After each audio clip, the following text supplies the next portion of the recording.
কোরবানির গোশত আসলে কয় ভাগ করব। অনেকে অনেক রকম কথা বলে। কেউ বলে যে 3 ভাগ করতেই হবে, অনেকে বলে 3 ভাগ না করলে কোরবানি বাতিল হয়ে যাবে। আজকে আমরা এটার রাইট সলিউশন বের করার ট্রাই করব। বলেন সবাই ইনশাআল্লাহ।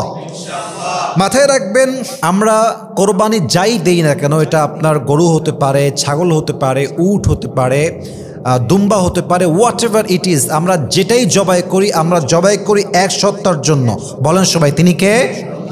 তবে কোরবানির গোশত বলেন, রক্ত বলেন, কিছুই আল্লাহর কাছে যায় না, বরং যায় হৃদয়ের তাকওয়া, আল্লাহর ভয়। বলেন সবাই সুবহানাল্লাহ। মাথায় রাখবেন, এই যে 3টা ভাগে ভাগ করা, এটা ওলামা একরাম বলেছেন এটা আদর্শের পদ্ধতি, এটা খুব ভালো পদ্ধতি, বাট এটা কম্পালসারি নয়, এটা বাধ্যতামূলক নয়। প্রথম ভাগ কি করবেন? নিজের জন্য, নিজে আপনি খাবেন। এর কারণ নিজে খাওয়া মানে হচ্ছে আল্লাহর শুকরিয়া আদায় করা, এবং আল্লাহর রসুল কোরবানি দেওয়ার পরে গোশতটা নিজে আগে খেতেন। সুবহানাল্লাহ পড়বেন না তো সবাই?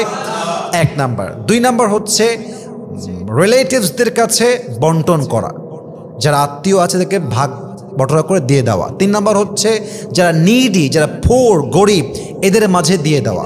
কিন্তু খেয়াল রাখবেন প্রিয় ভাইয়েরা, 3 ভাগ এটা করা, এটা সুন্নাহ পদ্ধতি, এটা এমন না যে আপনি না করলে আপনার কোরবানি বাতিল হয়ে যাবে। It's exactly not like that. তবে মাথায় রাখবেন, আপনি যে আত্মীয়দেরকে দিবেন এটা আত্মীয়দের হক, গরিবকে দিবেন এটা গরিবের হক। আপনি যদি কোরবানি করে সমস্ত গোশত ফ্রিজার্ভ করে রেখে দেন, ফ্রিজেই রাখেন, আমি একাই খাবো আর কাউকে দিব না, এটা আমার ভাগ, এটা আমার কোরবানি, এটা আমার টাকা, তাহলে কোরবানির হকটা পরিপূর্ণ আদায় হবে না।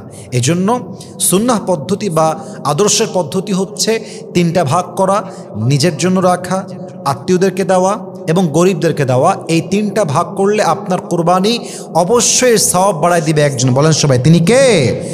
অতএব যারা ভাবেন যে 3 ভাগ না করলে কোরবানি বাতিল হয়ে যাবে, 3 ভাগ না করলে আমার সওয়াব পাওয়া যাবে, ইটস রং আইডিয়া।